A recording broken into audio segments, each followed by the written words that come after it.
Hello, human peoples. You're listening to the podcast network of Gamefully Unemployed.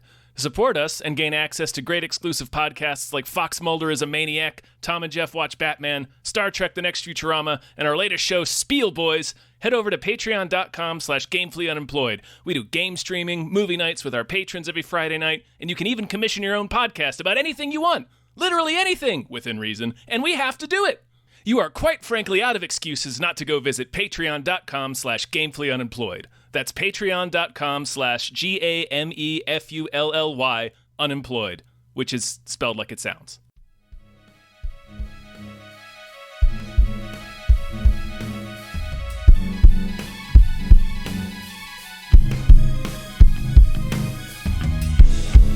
Hypecast mit Tom Reimann und David Bell.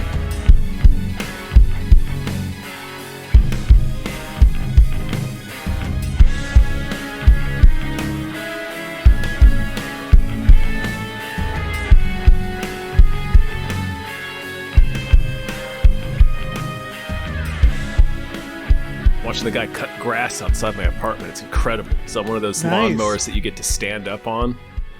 So he looks like the future. Stand up on? Yeah, it's like a standing mower. It's like one of those huge commercial mowers that they mow like athletic fields with. Oh, okay. Okay. If I'm paying that much for a motor, I want to be able to recline on the mower. I do not want That's to be what I was standing. gonna say. Yeah, why would I want to stand on a mower that you? Yeah, that's ridiculous. That's true. It seemed a lot cooler in my mind. I don't know. I mean, cool to watch, I guess. From indoors, that's... Yeah. From in the air conditioning, it looks pretty sweet. It's like, oh, look, George Jetson's cutting the grass. Yeah. Hello, everyone. Hi. Welcome to episode of Hypecast! Hypecast! It is the show where we get hyped about stuff and things. I'm your co-host, Tom Ryman. I'm your other co-host, David Bell. I'm Jason Pargin. I don't... I'm not saying that there's not a lot to be hyped about. There's always something to be hyped about, and it's our job to find out what it is. I'm just saying that this particular week, after August is over, summer season's over, nobody really plans. It's before the Halloween and the holiday big blockbusters. This is something of a dry spell in the entertainment landscape, and always has been for whatever reason. This is why everyone hates late August, early September, back to school season. There's not as much. There's still tremendous hype and buzz out there. We are going to this podcast is still going to be electrifying. Yeah. Yes. But there's maybe not as much as there would have been in, say, May or whatever, on the cusp of all of the many great blockbusters that came out this summer. I don't even need to recount them. There were so many. Mm-hmm. Mm-hmm. Yeah, that's why we have you on here to help with the hype, because we don't have the spooky hypes yet or the Christmas hypes. It's not time for Shocktober yet. Nope. It's not time for Shockcember yet. No. So yeah. I was just thinking all the great blockbusters. There was Top Gun. There was seeing Top Gun again. Yeah. That's yeah. A Jurassic Park movie came out this summer. That is wild. Yeah, to think right? About. Yeah. And it was in and out of theaters in like 3 weeks. Yeah. It apparently did fine. Yeah, I mean, kinda. It's kind of fine. Yeah. Not. Listen. Right. When you're spending $600 million hopefully. on a Jurassic Park movie, yeah, that's true. Yeah. Yeah, but Top Gun. Top Gun, I assume, continues to be like the number one thing in the box office right now, right? Pretty much, yeah. Yeah, how could it not be? It's on track to be one of the biggest domestic hits ever. Like, I think it's already in the top 10. We really needed Top Gun. Apparently, man. I am glad they held out. I'm glad. Honestly, yes. As I was watching it, I was like, this is pretty sweet. Oh, yeah. It was, it's the only IMAX movie, I think, this year for me. Like, I can't imagine another movie on IMAX right now. How many movies have you guys seen in theaters in 2022 so far? Well, we see like on average one a week for our job for the podcast. It hasn't been that often this year, though. Like we've done, right, we've done like, a lot on streaming. It's probably been like 50-50, yeah. Not as much as like in 2018, 2019 when we were first doing it, where it was like literally we were in the theater every week. Yeah. Yeah. No, I've been twice. Yeah, I think that's the normal amount. I think that's average. That's about right. What did you see? I don't remember. I seriously don't. Because the movie that we saw wasn't, it was more like, hey, this will be the weekend we're going to get back in the theater. And we saw whatever it was that was right. Out. I don't know. I'm like a lot of people. I'm still, I don't know. We'll get into it, but it became like not a regular part of my life, even more so than it hadn't been before. But I think it's not that everyone stopped going to the movies. Top Gun is proof of that. But to a certain segment of the population, that may be 20%, people who used to go just broke the habit, I think. Yeah. But we'll get into it. Yeah, for sure. We will get into it. Speaking of getting into it, Dave, we should start. Should we thank producers? We should probably do that. Yeah. Yeah, let's thank some of our producers. Big thank you to Driftless, Prince of Darkness. Thank you, Driftless. Thank you to Hombre. Thank you. Thank you. Thank you to Heathcliff's Helping Handfuls. Thank you so much. Thank you to the conveniently placed self-destruct button on the top of every baby's head. Listen, so convenient. Thank you to Samuel Beckett's Donuts and Mortgage Emporium. Thank you. Thank you to Snapper Carr, punches God in the dick. Sure Thank does. you. Thank you to @NerdNumbers. Thank you. Thank you to Mike the Lurker. Thank you. Thank you to Dracula the bus driving vampire. Thank you. Thank you to Brockway Loves the Meat Millie. Yeah, he does. Thank you to David Knife Boot Henson. Thank you. Thank you. All right, let me get in here. Thank you to Grumblebee. Thank you you to Screaming Horse Pyramid. Thank you. It's an unnecessary thing to do with horses. Thank you to Look Mom on a podcast. Thank you. Thank you to Zex Merkis, the Lighting Baron. That's a new one. Yeah. That's a fantastical name. Isn't it? Thank you to Deborah's awesome, Barbara's great, and Cancer can go to hell. Thank you. Oh shit, I haven't had to read this one in a while. Thank you to Numino Ultra Microscopic Silicovolcanoconiosis Anti-Disestablishmentarianism Jones. Woo! Thank you to the baby from Eraserhead. Thank you. Thank you to Chiz Lily Tits. Thank you. Thank you to these 7 Bs. Thanks. And thank you to Breezy Ruizy. Thank you. And now it's time. For the trailer everybody's talking about. Hold on. I, as the world's worst podcast guest, I have to interrupt. Go ahead. This is a note for people. I realize I could have left this for the end of the show, but I'm sorry. Some of you guys out there listening, you listen to the whole family of former Cracked podcast people. To this show, Alex's show, The Dog Zone with Sean Baby and Robert Brockway. All of them. Next month, as early and toward the middle of the month, my book comes out called If This Book Exists, You're in the Wrong Universe. I am going to be on all of those shows in a span of like 5 days, unless something happens that gets in the way. But the plan, I am scheduled to be on all of them.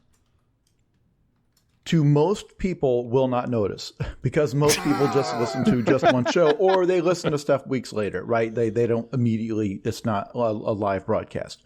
To some of you, you're going to listen to literally like 9 shows that week that all have me on them. Yeah, it's going to be like 16 hours of your voice across all these shows. You have to understand, as fragmented as the media landscape is, if you are an author doing it full time as I am, to have even a glimmer of hope of selling enough books the first week that it convinces the publisher and bookstore chains and everyone else to keep supporting it, you have to spam every channel you're on, because otherwise the lack of overlap in the audience, you won't reach everyone. But what that means is that the really true loyal fans just absolutely get drowned in what to you you would think of as, oh my gosh, this is just a media carpet bombing of the media landscape. And you have to realize that No, this is me broadcasting to a microscopic little niche that most people in America and around the world will never, 10 years from now, will never have heard of the book or me, and still to this day will never know who I am. I am not a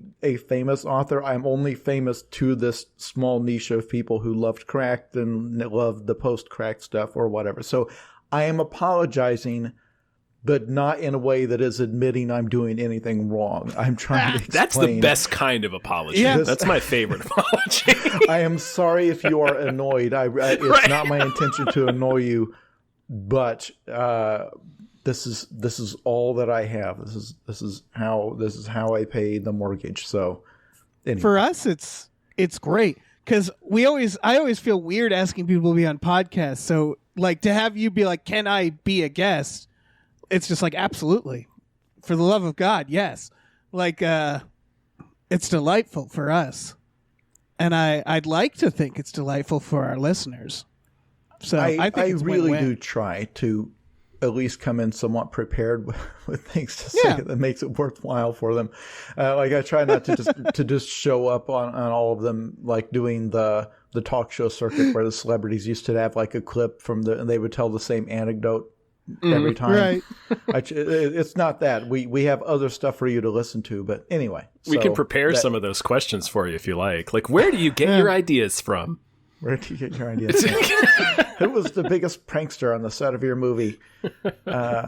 Anyway. Have you ever written anything that you were too scared to write? Or whatever they asked Stephen King. Like, have you ever written anything that scared yourself? Yeah, or what happened to you in childhood that made you focus on spooky things? It's like, well, I read spooky books and watched spooky movies. That's it. Have you ever seen anything creepy in your real life? No, not even once. Not even one time. Not a single time. Not hide nor hair of a ghost. No, nothing. Well, speaking of creepy things, Pinocchio. Pinocchio, yes. Jesus, this Pinocchio trailer. I didn't expect it to be this creepy. Yeah, we have to clarify which Pinocchio movie we're talking about. Ladies and gentlemen, there are 4 Pinocchio movies coming out in 2022, including one from a stop motion one coming. Is it from Guillermo del Toro? Guillermo del Toro's got one coming to Netflix. Roberto Benigni is making his second Pinocchio movie. Except this time I thought it was his third. It might be his third. I know the last time Geppetto. He's Geppetto this time, but the previous time he was Pinocchio, and that was just a mistake. Yeah. But this is the one with Tom Hanks as This is the Geppetto. Disney one. Yeah. The Disney one, Disney Channel one's coming out theaters as Disney Channel exclusive. I think it's just a Disney what are they? Disney Plus thing. So which is wild. Yeah. Who listen to every episode of this show, or if you do listen to just the ones I'm on, you've heard us cover previous Disney Pinocchio trailers 4 or 5 times. And each time we noticed that they weren't showing Pinocchio. It was just showing Geppetto. And then there was a slight hint of some really bad, weird, Uncanny Valley CGI. There's like a cat or something. Like, well, that doesn't look right. Why didn't they just use a live action cat? So in this trailer, we have the full Monty. We have the full on Pinocchio puppet CGI dead-eyed stare experience. What was really funny to me was that they were hiding Pinocchio for so long until this latest trailer, and he just looks like fucking Pinocchio, like the same he's looked since the 40s. Exactly like the cartoon. Yeah. But that was the thing. That's why I was actually surprised by this trailer, because I was mentally prepared for what I was going to see. You think then when I saw it, I was like, he doesn't look right at all. No, he doesn't.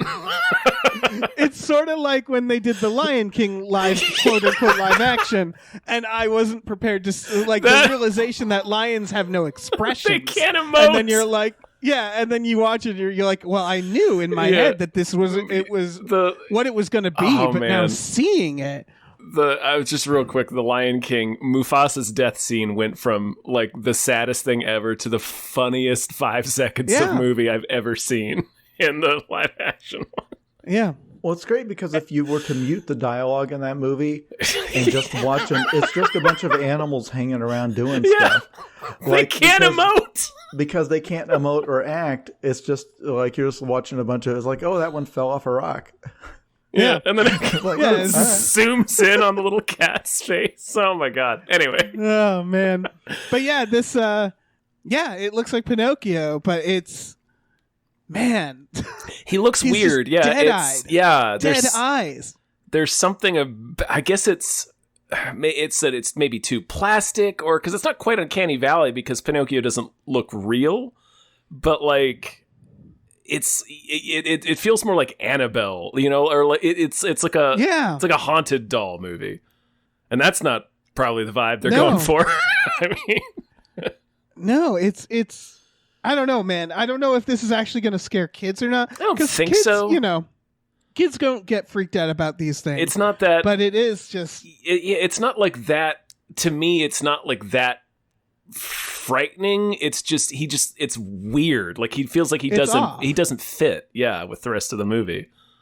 I think it's a thing. It's the Uncanny Valley idea, right? Is that even though he doesn't look like a person, I feel like I naturally am afraid of him. Like my body is telling me you need to get away from this. The speaking wooden boy is unnatural. Well, it's to be unnatural. Clear, the Tom Hanks is not CGI. It's just live action film of him. They've blended with a CGI Pinocchio. That's the issue. Is it? I think in a universe where everything looks like that, you don't have that contrast where you can see one of the world's greatest actors doing, human face stuff, and then you have this cartoon puppet where. I don't know. It's maybe there's no way, to do a physical puppet that wouldn't look weird, but at least it would be a puppet. I don't know. Maybe there's no way to do it that looks right. And maybe to the kids of today, maybe they won't see this as creepy, but I thought it was extremely unsettling. And I personally believe they hid Pinocchio for I think it was a Sonic the Hedgehog situation where they were screwing around with the design, trying to get it so that the people they showed it to wouldn't scream when they saw it. And this is like what they wound up with. It's like, this is as close as we can get it. It's like, we're sorry. This is... There's also this feeling of like... I'm sorry, the first test group was just ripping their faces off like Gina Davis and Beetlejuice. There's this feeling of varying degrees of realism too. Because like it used to be that like I'm fine not having real animals in movies because, Hollywood is notoriously not great when it comes to animals. But, like, it used to be that, like, we would CGI something and we would have a reference on set. Like, if this was made, 20 years ago, they would have, like, built even if they CGI'd Pinocchio, they would have built a wooden puppet first for reference and, like, used it. And I get the impression, and maybe could be completely wrong here. It's more about my impression that like it used to be you'd have reflectors on set and you'd make sure the lighting's right for the CGI and stuff. And it feels like we've gotten so lazy that none of that work is being done anymore. So it's like a photorealistic environment and photorealistic actors, and then everything else, the animals, even some of the props just look completely CGI. And so it's this weird like half real world that like just makes me feel uncomfortable in general, I guess. Okay. I don't know exactly how to describe that. I've got to stop because some people, I think anytime we use the word lazy, people will yell at us because there's been so many stories about what conditions effects artists are working under. It's not the artists that are lazy. It's lazy in the sense that a mass-produced very, very poorly made thing from a sweatshop. It's a lazy product on the corporation's end, and they spent like the minimal time and effort to get it good. Like they could have paid these people more. They could have given them better equipment. They could have done a lot of things, but where they have cut corners to the degree of where they're testing what the customers won't rebel at. So they keep cutting quality to keep, that's capitalism, right? You raise your profit margin. So maybe lazy is not the word, aside from like, I don't know what's a good term for when they've just cut corners and where you are ruining these special effects houses by making incredibly unreasonable demands, making changes up to the last second, not giving them footage that works. Like the live action stuff you hand to them can't be made to look good because there's like no communication. It's people working in that industry all say it is a nightmare. Yeah, it used to be Disney's the worst offender of this. Disney, right Marvel, now. Right. Yeah. I think it's always been, it's a form of laziness, but like you said, from like a financial perspective, I guess it's cheapness. It used to be that file laziness. We're not saying that people doing the work. It's lazy on the part of Disney that they could. Disney has the resources to make anything look like anything. Mm-hmm. This is if you see something that looks slapdash or whatever, or especially on like the shows, the Marvel shows, it's like the effects look kind of cheap. That was a choice. That's a choice they made. But somebody was suffering to do that. Yeah, they used to to have a bird do something. It used to be that you'd torture a bird, right? and that was the cheap, lazy solution. Alfred Hitchcock would tie birds to ladies. Yeah. And you just like pay the animal rights supervising people to look the other way. In my day, Peter Jackson used to just drown horses to make The Hobbit. You just burn through the animals. Now you do the same thing for the people who are working, who have to render and like design the fucking shoe on Pinocchio, or like I guess design the CGI bird.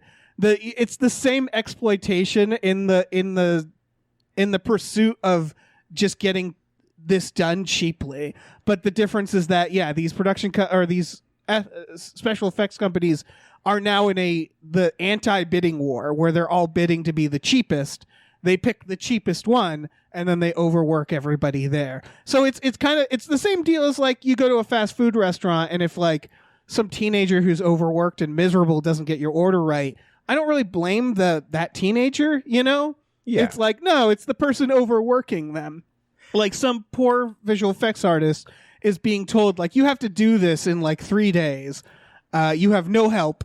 So get on it. And they're not going to give it their all. And someone out there, like when I talked about why didn't they just build a physical puppet, they probably would have liked to shout at their podcast machine. It's because if you ask someone to build a puppet and work on set, you're likely dealing with someone who is in a union.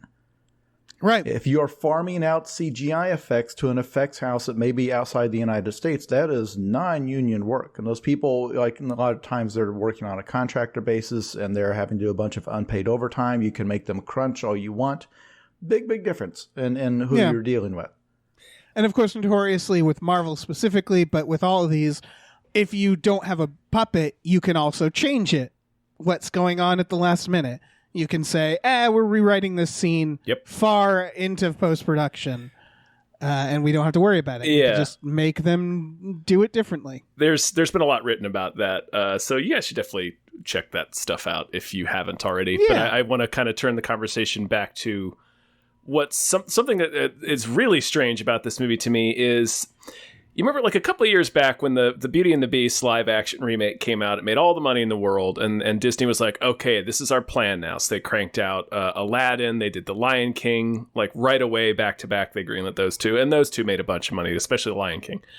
Now it's like we've got to the point where we're sort of kind of put, like this is one of their live action remakes starring Tom Hanks, like Jason said, like one of the finest actors, it's directed by Robert Zemeckis, and it's just kind of getting dumped on Disney Plus in September, and it kind of that's pretty wild. And it kind of looks like ass.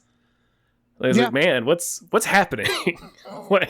This would be like a big release. Like I feel like 3 years ago this would have been a big release. Like let alone like 10 years ago this would have been like one of their tentpole movies for one of their 4 quarters, right? And then now it's just this thing that they're just kind of releasing on streaming for, whatever. It might give them a slight bump in their subscriber numbers. It's strange to me how quickly this sort of changed. One thing. Yeah. one thing I would like to know, and I maybe this information is out there, is how well does merchandise move on a streaming product versus a theatrical release? Because so many kids are just glued to screens, and I'm sure every parent has Disney Plus. Every parent probably does. Who can afford it probably does. So I wonder if they've not found that, because merchandise is such a big piece of the pie, I wonder if they've found that merch-wise it actually does as well or better, because those kids weren't going to go out to the theater anyway. So maybe it doesn't make that much of a difference. But gosh, yeah, there was a time when they would have expected this to be their $1 billion worldwide gross. Right. Robert Zemeckis, Tom Hanks, Pinocchio Disney movie. Like, yeah, this would have been their big thing. It probably would have come out in the holidays. Yeah.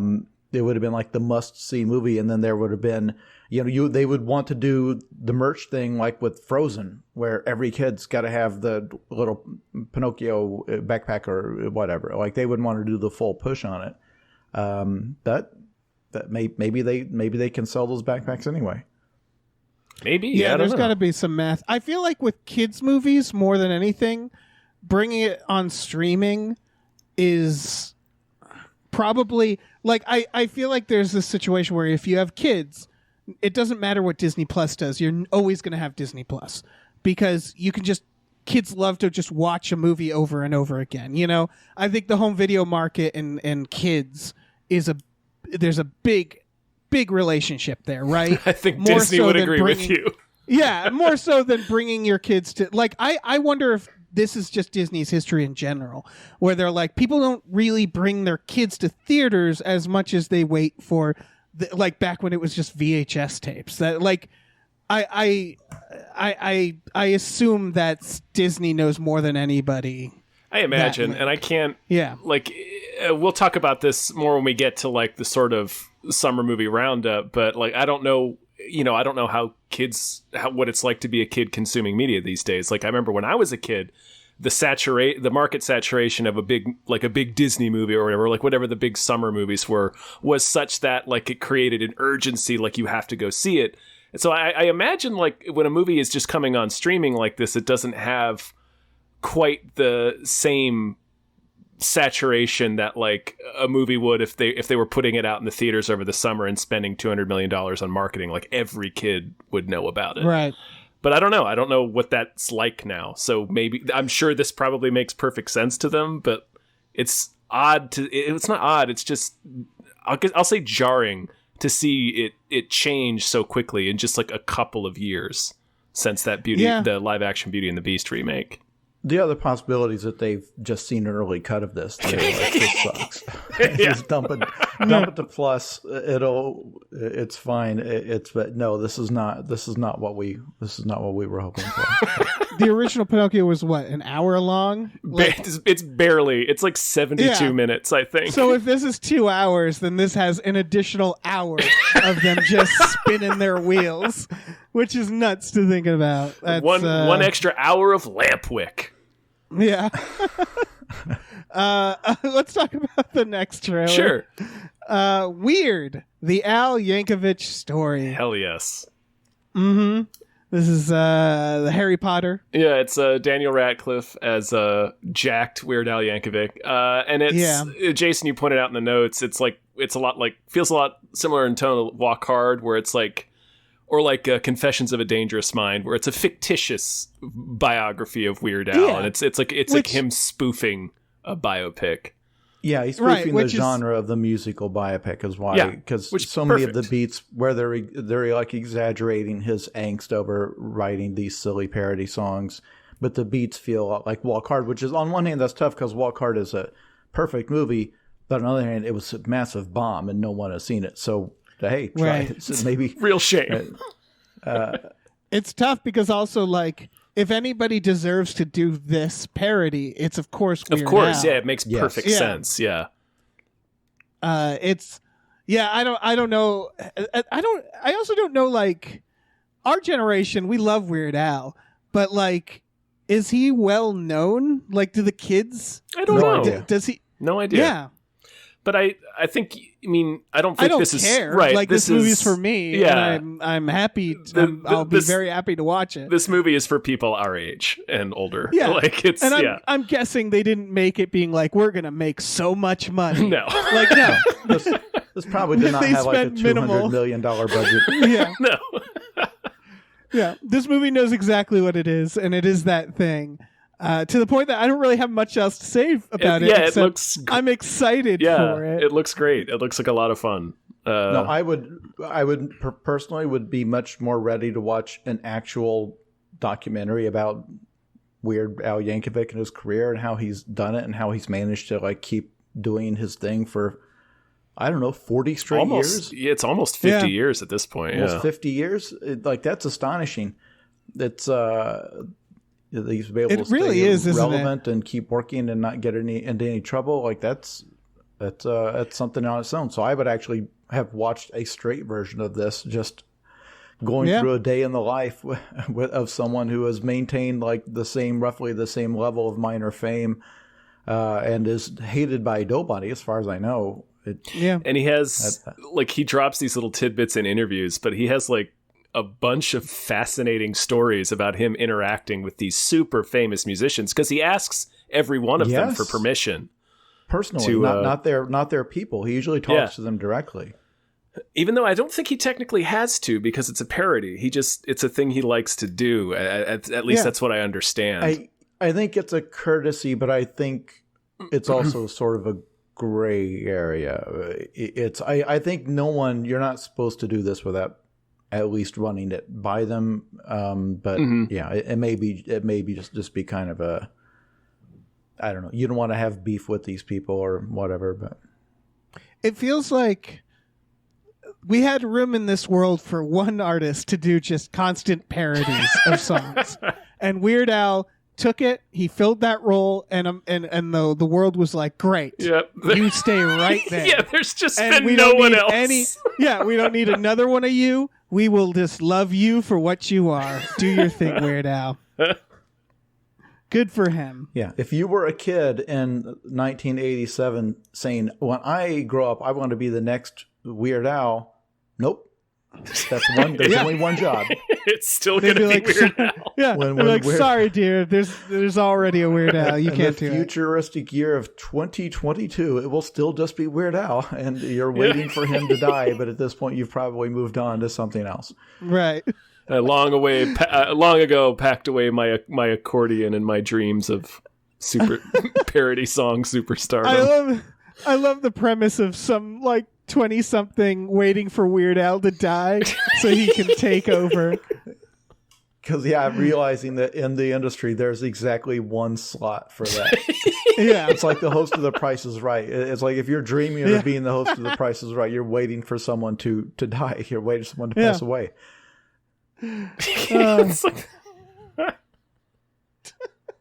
It's like Strom Thurmond or something, like an entrenched senator who just keeps getting reelected.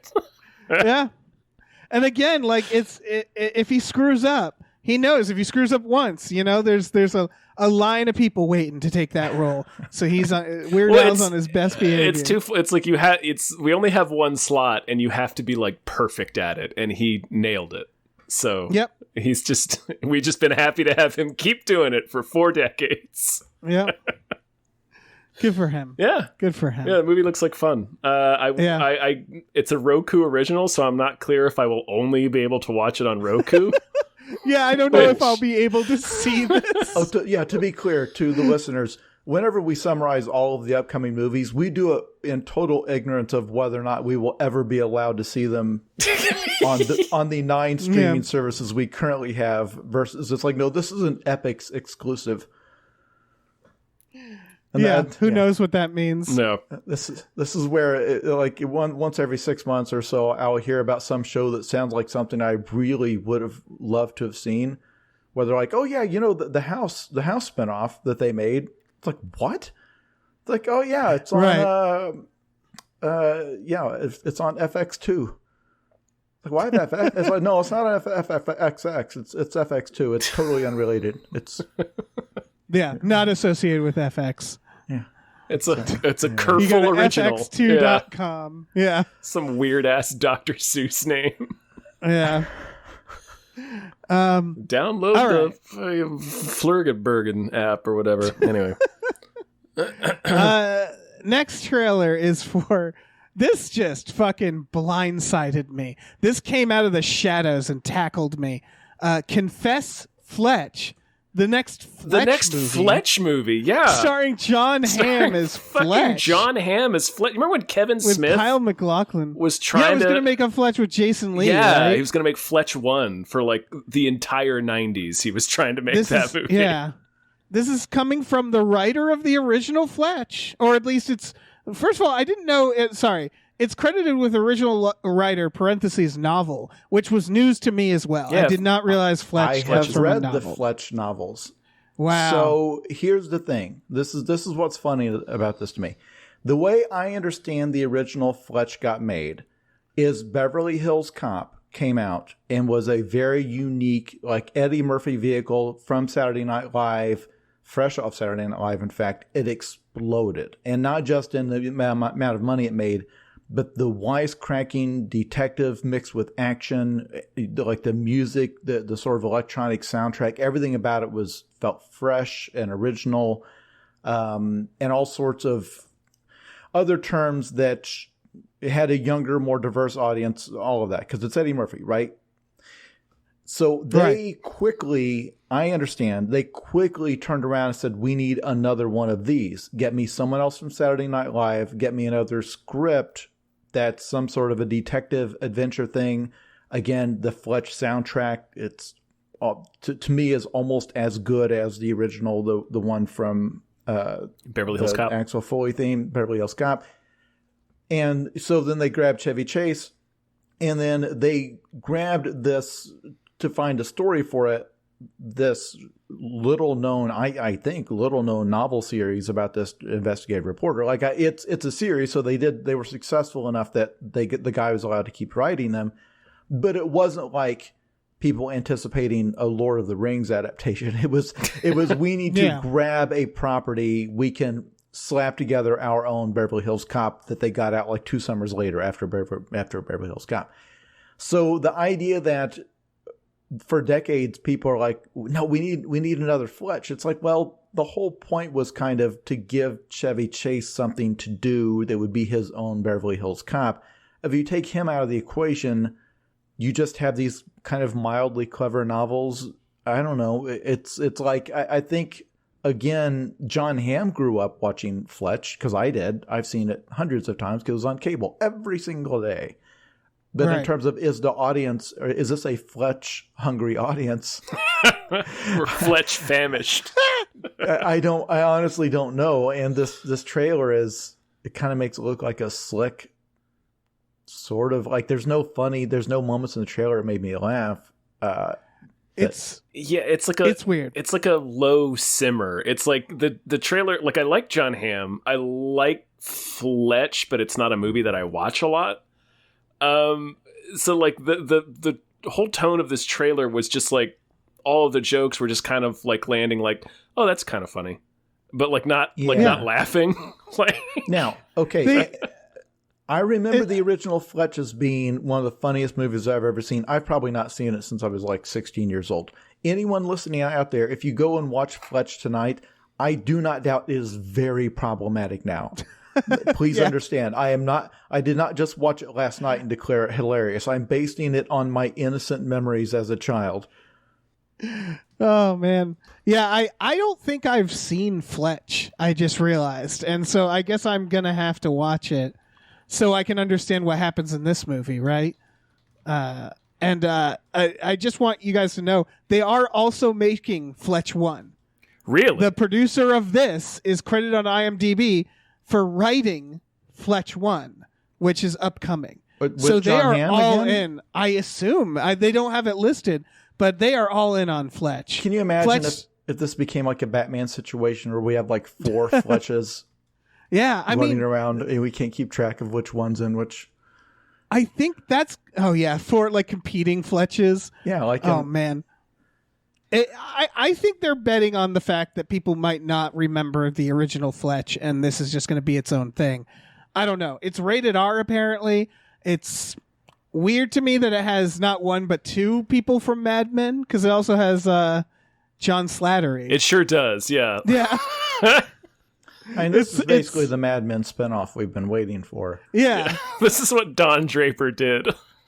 This really feels like a dream I would have, where you wake up and you're like, I dreamt there was like another Fletch, but it had like John Hamm in it for some reason. Because John Hamm is a funny guy, but like I think what you were circling with the original Fletch was like, it's a vehicle for Chevy Chase, as opposed to needing to be like something that we need a lot of that we would then recast. You know, like people don't care about Fletch the story. To get John Hamm, like, who isn't a comedian, he's a funny actor for sure. I bet he can do a good job. It just feels kind of weird, though. Fletch was heavily improvised with Chevy Chase. That like makes it's sense. Clearly like him just back when people these days probably don't remember. He used to be brilliant. Yeah. Like Chevy Chase in his youth was a fantastic comic actor, performer, everything. And I guess his just repulsive personality ran him out of Hollywood very quickly. Yeah. But when he was at his best, like he was incredible. And Fletch, he's charming and everything else. Again, this is the way I'm remembering it. But it was clearly him riffing and doing bits. You don't think of it as like this airtight script. It was all just a series of wacky sketches for Chevy Chase to do his thing and chew scenery and bounce off of a series of straight men, people who weren't in on the joke. It strikes me not exactly, because Fletch didn't take off and become quite the same pop culture touchstone, but it would be like recasting Axel Foley in Beverly Hills Cop. Which I'm sure they're probably going to do within months. Like, are they not shooting another Beverly Hills Cop reboot? They are, but Eddie Murphy's in it, as are. far as I know. Oh, yeah. All right. Yeah. Yeah. We got a movie now. Interesting choice. Well, no, because Axel Foley is not an elderly man. I'm sorry, that's not. Yeah, it's true. It's strange. Indiana Jones is not an 80-year-old man. Like, I'm sorry, it's why you don't have old Superman. It doesn't make. It's just not how it works. Axel Foley is this young smartass. That the entire dynamic was that everyone around him were these old grumpy white detectives. And he was like this brash young guy, black guy from Detroit. Like that was built into it. That he was the racial differences, the background differences, the language, the slang they're using. That's where the humor came from. Was that he was a fish out of water, and then he had to go to a different city. I don't remember what city it was, but it wasn't his home of Detroit. He had to go to this other place and be a cop there. Yeah, be a cop there, and it was Beverly Hills according to IMDb. I looked it up. Looked up the filming locations. and so that was the whole point. But him being like I don't know how old Eddie Murphy is, but he's in his 60s, right? Like he's got to be. If not, he has to be. Yeah, he has to be. He was like, I don't know if this 20 back then, I think. If this is ageism or not, but it's like doing a Simpsons where Bart Simpson is in his 50s. It's like, well, no, that character is young. That's the point of the character. If you have a Bart Simpson who's 55, that's just sad. Like someone who still acts that way at that age that's just tragic. So, Axel Foley, like if he's a retired detective and still making the same jokes and you're trying to play that same dynamic, it just doesn't work anymore. And I don't know, but it's, I guess they'll probably it's like the Dumb and Dumber sequel. Perfect. That is a perfect example. When these guys have like lines in their face and they're clearly like nearing retirement age, it's just a tragedy. Yeah. God. So because Fletch is, like you said, it was an answer to Beverly Hills Cop. Which makes me wonder, because it wasn't the only movie made in response to Beverly Hills Cop. Are we ready for Cuffs 2? Do you guys think? I think so. I think it's time. I think it's time for Cuffs. There's another iconic character who has to be young as Cuffs. He can't have old Christian Slater be Cuffs. Right. You get so many people would be up in arms over that casting. Oh Lord. Oh my God. I don't know. This is the director, by the way, of Superbad. in Adventureland. Okay. Yeah. So it's like Greg Mottola, I think. Yeah, I bet it's funny. I bet the trailer is kind of hiding the fact that it is perhaps a funny movie. I don't know.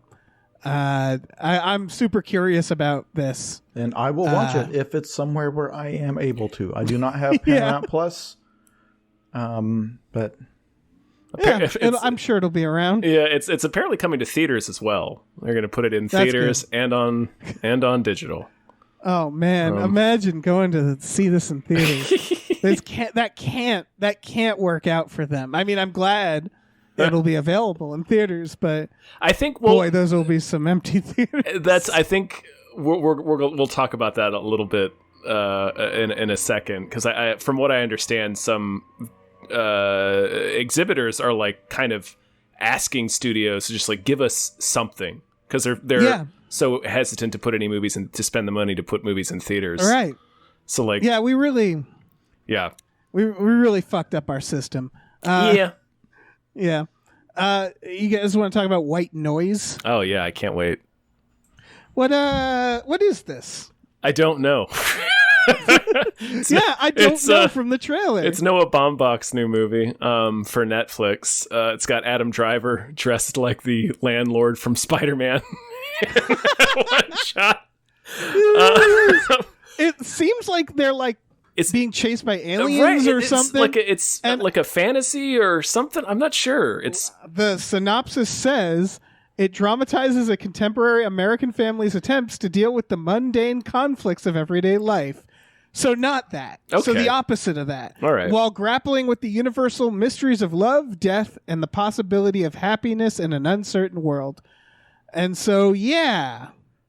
Okay. I was so baffled by this trailer that I went and looked it up, and it's from the novel. It's like this family and a series of like things happening to the family, and also there's like some sort of apocalyptic thing happening.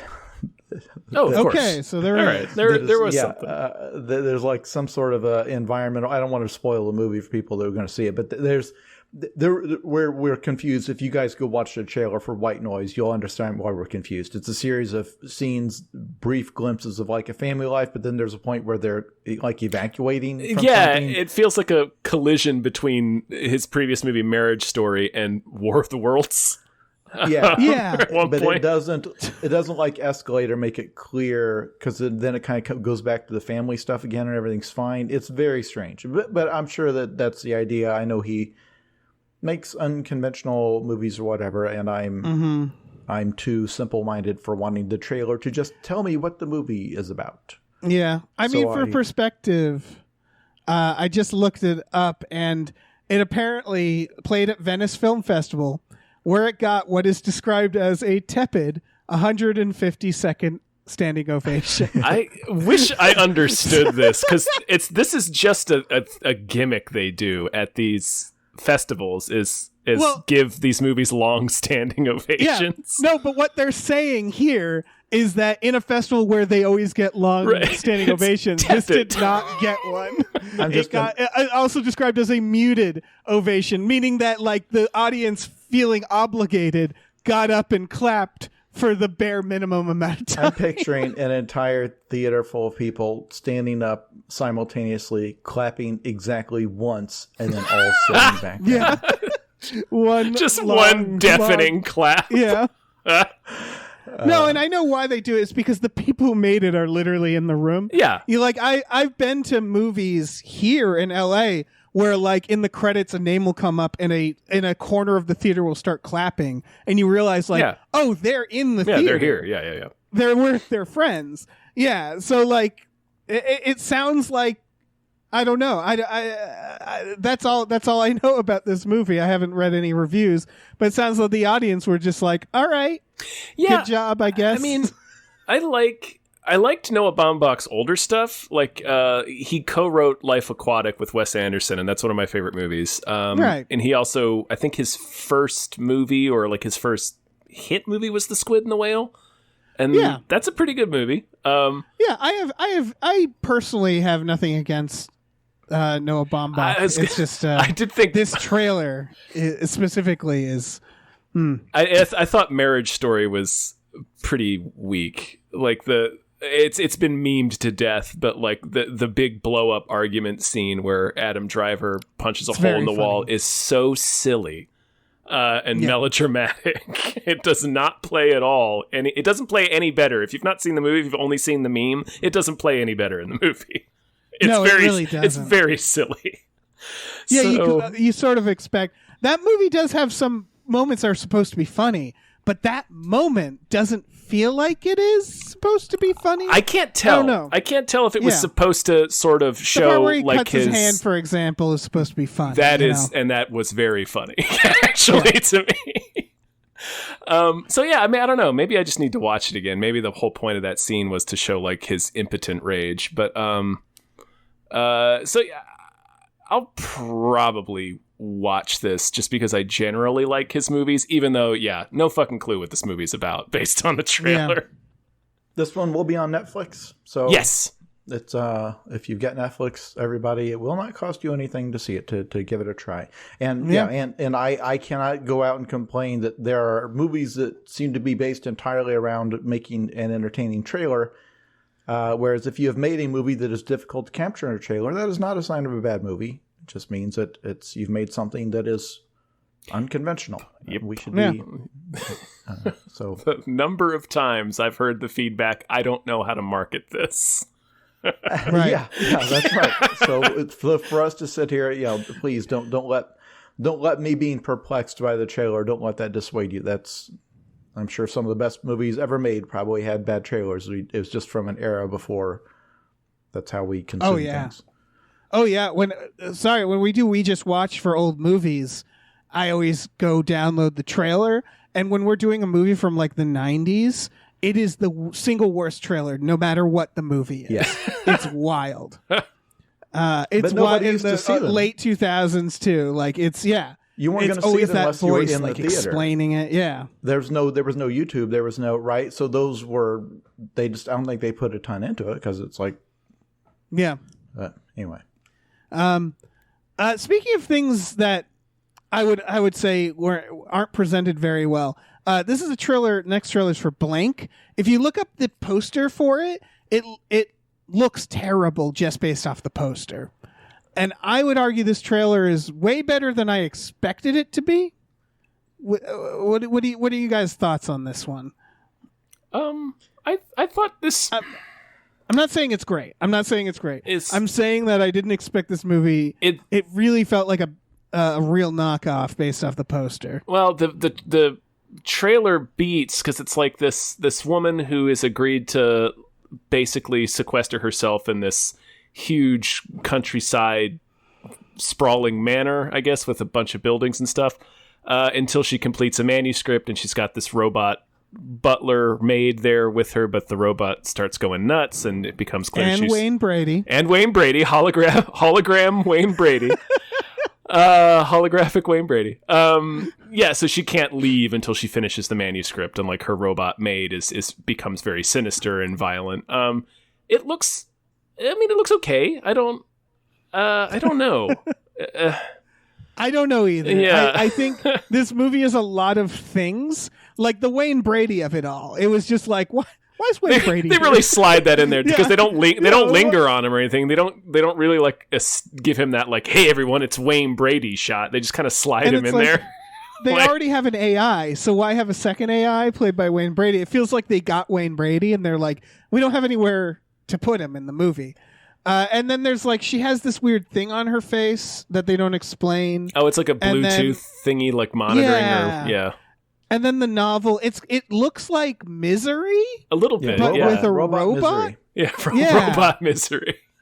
I think the woman playing the robot looks like she's doing good. And I think there's a lot of like, I guess what it is watching this trailer, there's clearly talent behind it, but the premise is very confusing.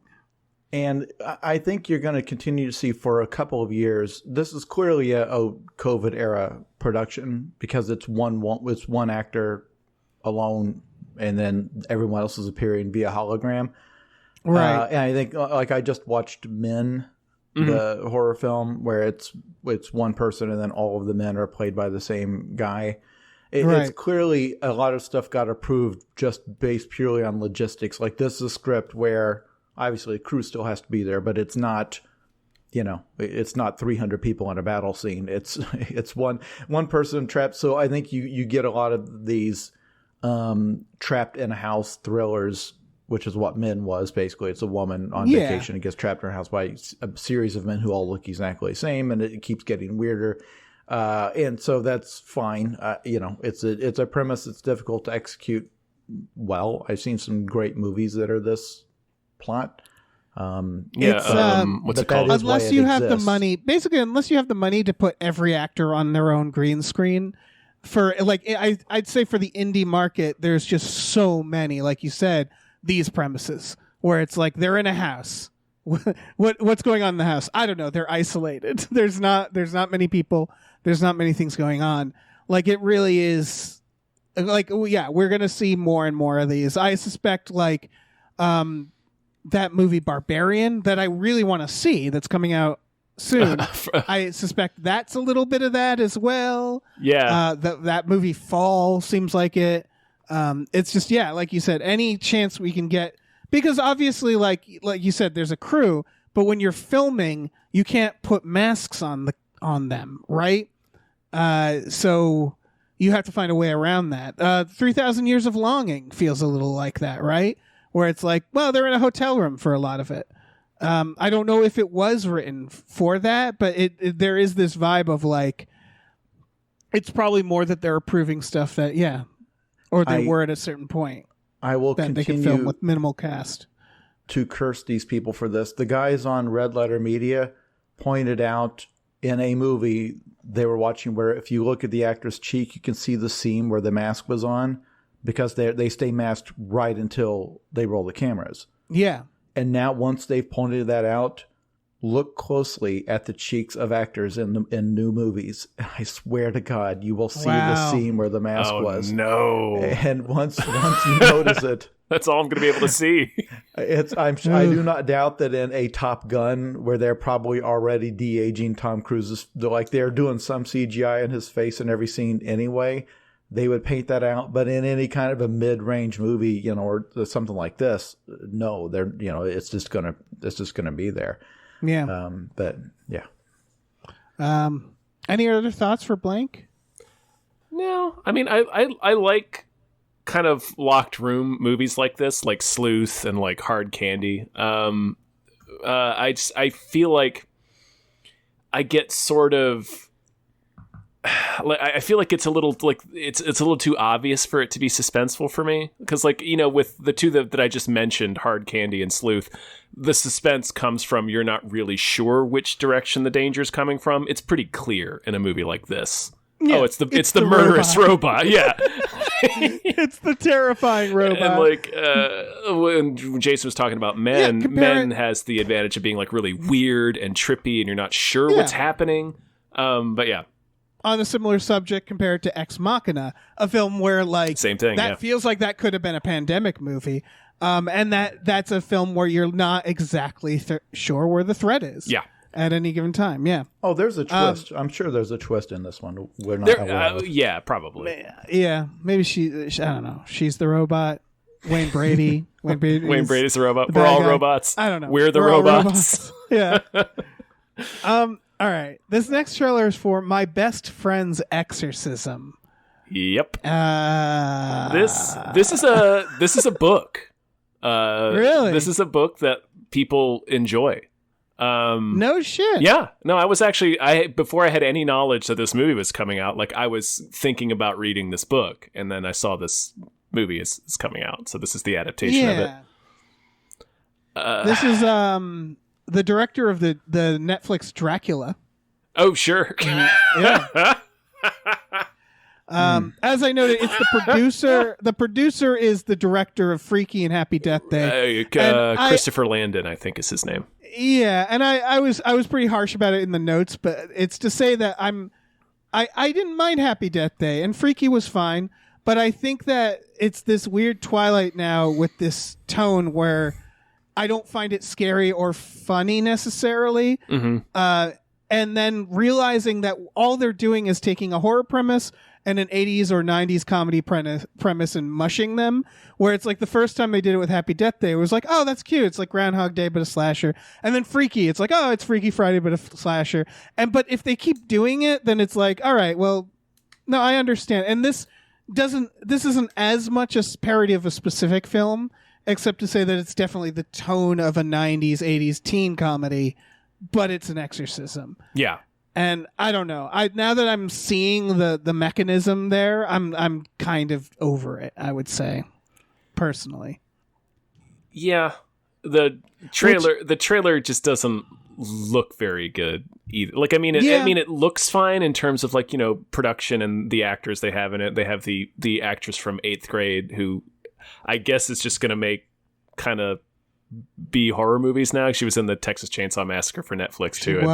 Woof, that was a bad movie. Yeah, I think she's got a couple things that I think she's doing in the future that are good. Oh, right, she's on Barry. She's on Barry. Oh, okay. So yeah, all right, crisis averted, I guess.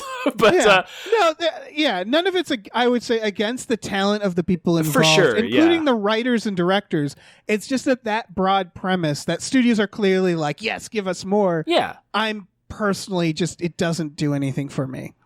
This trailer is one of the most grating trailers I've ever seen in my life. That is not saying anything about the movie. The tone of the trailer is so much of it is, look, everybody, it's the 80s. Yep. Yeah. Everything is pastel and neon. You remember the 80s, the way the 80s exists in the minds of people who were not alive then. Right. If you were alive in the 80s, it was a lot of wood paneling and beige.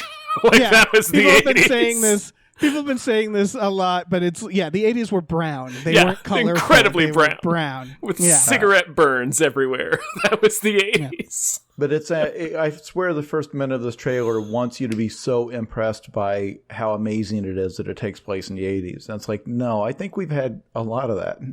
Yeah. Yeah. So what else have you got? And it's just, I don't know. It's not it's that thing where they're not showing jokes in it. There's nothing in it that's that funny. It's also not trying to be a horror movie. It's a horror comedy.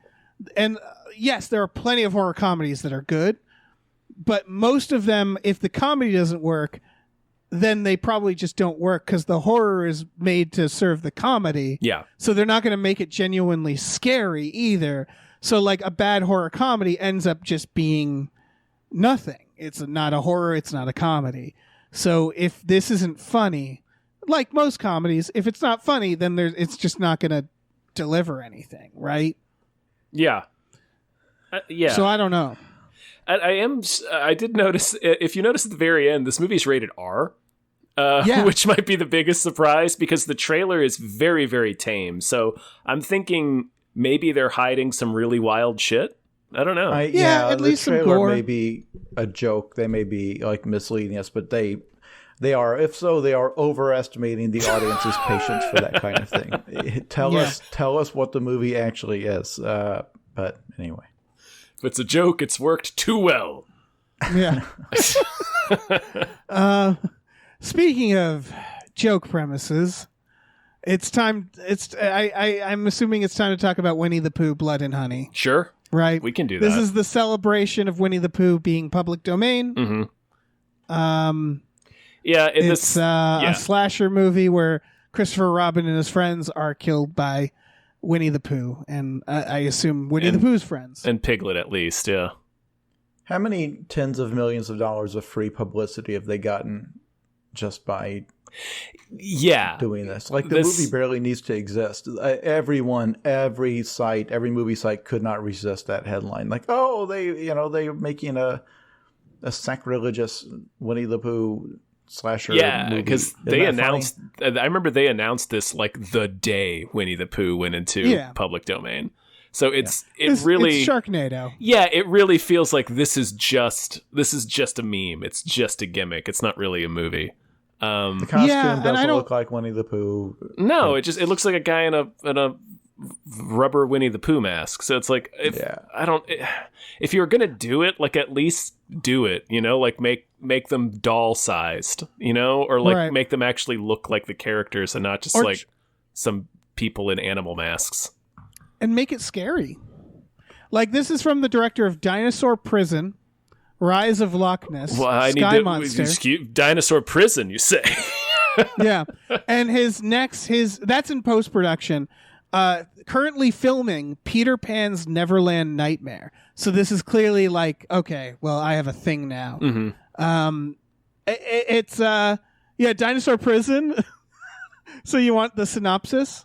I think I got it from those Yeah, two the words. synopsis.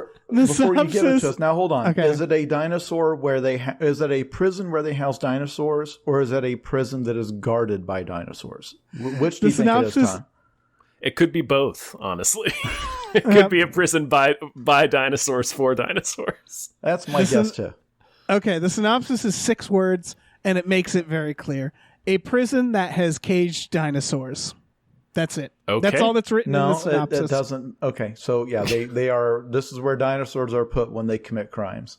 Cool. Well, actually, it just says that has caged dinosaurs. So it could be a prison that, as a bonus, happens to have dinosaurs. No, I'm going to need him to have like a dinosaur in a leather jacket that just knocked off a convenience store.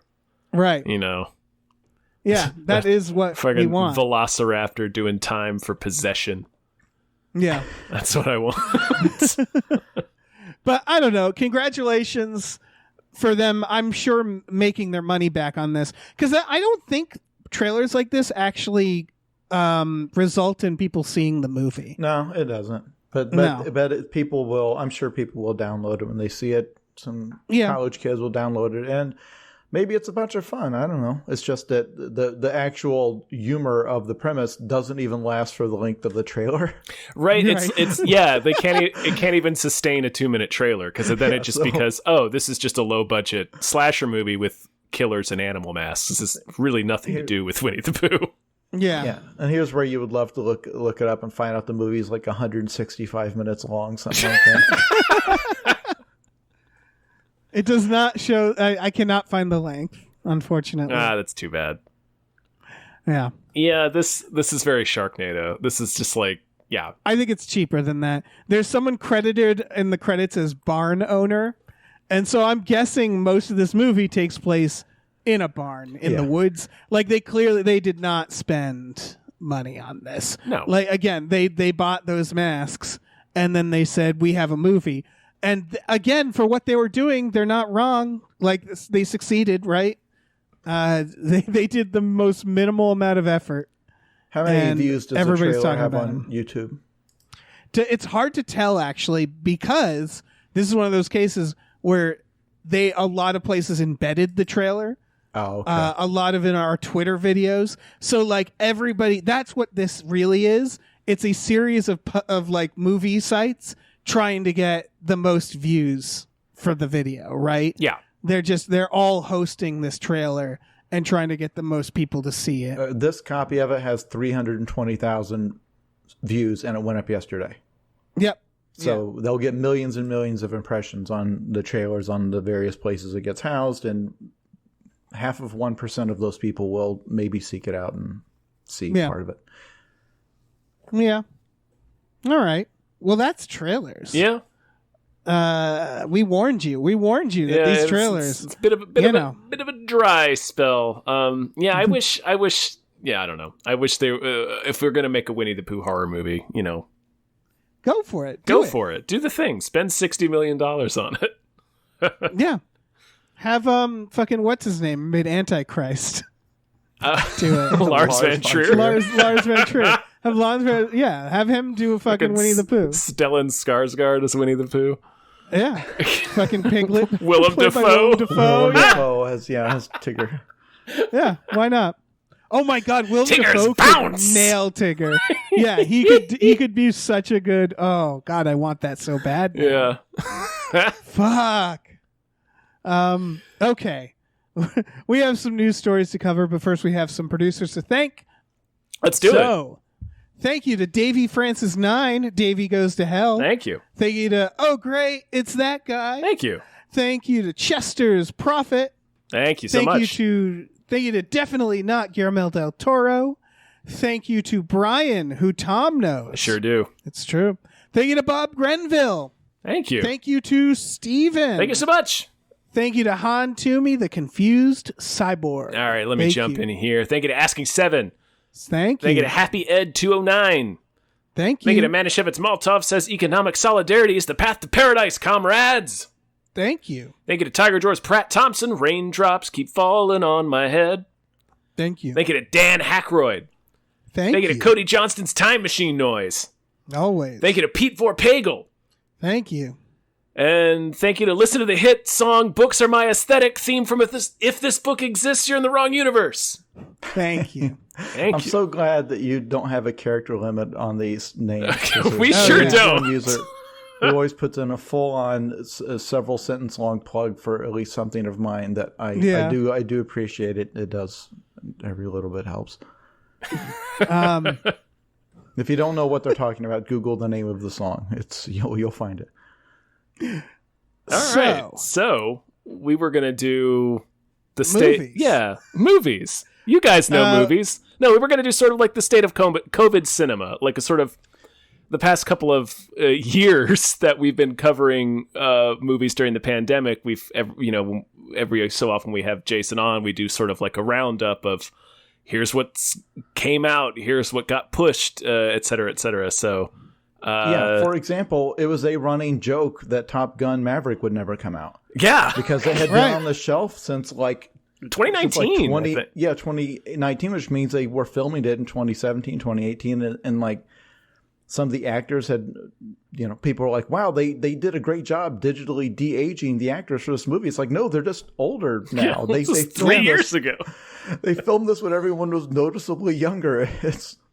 And so there was in Indiana Jones 5 is coming out later this year. That's one where we kept mocking because it's like, is Harrison Ford still going to be alive? Right.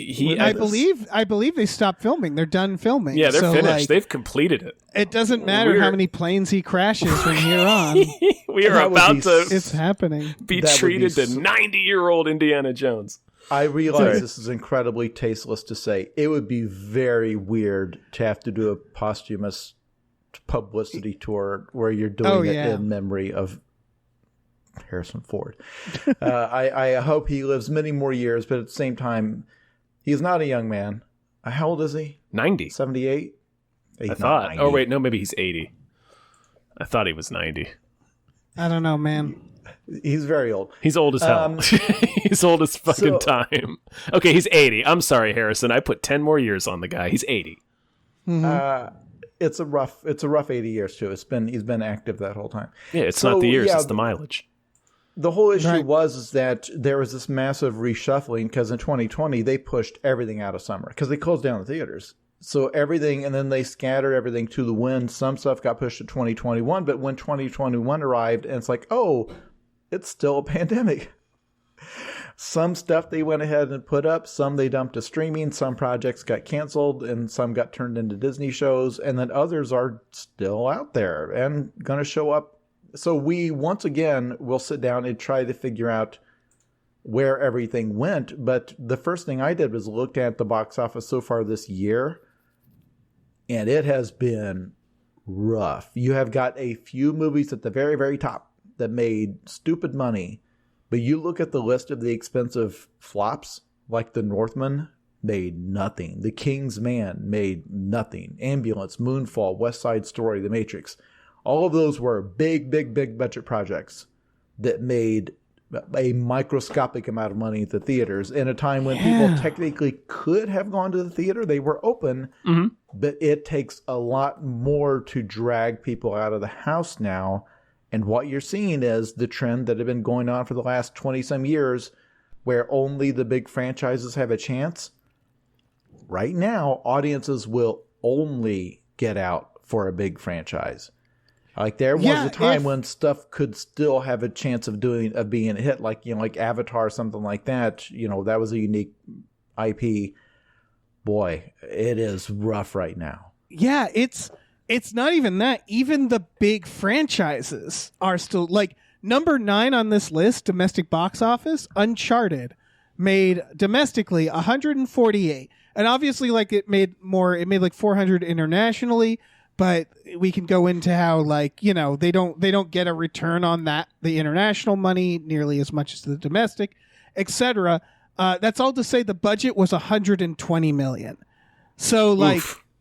yeah. It barely broke even, and that's basically. number 9. That's in the top 10 of this year. That's I wild. think it's what I was saying earlier about, you know, when I was a kid, and this is 20 years ago, more than at this point, there was a sense of like urgency, like, oh, you have to go out and see this movie because it's only in theaters, and if you don't catch it in theaters, it's going to be, you know, like 6 months or at least before it comes out on video. So you got to go out and see this movie. But the release windows have narrowed. The way we've watched movies has changed quite a bit with, you know, streaming. So it's just, there isn't that, like Jason said, there's like, I think it's like 20% of people just don't go to the movie theater. It's just not a thing that we do anymore. And it's kind of like, it's just, I think that's a huge part of it. It's like, there's no, like, Jurassic World Dominion on this list is number 3 for domestic box office for 2022. That movie was on digital within 3 to 4 weeks of it being in the theater.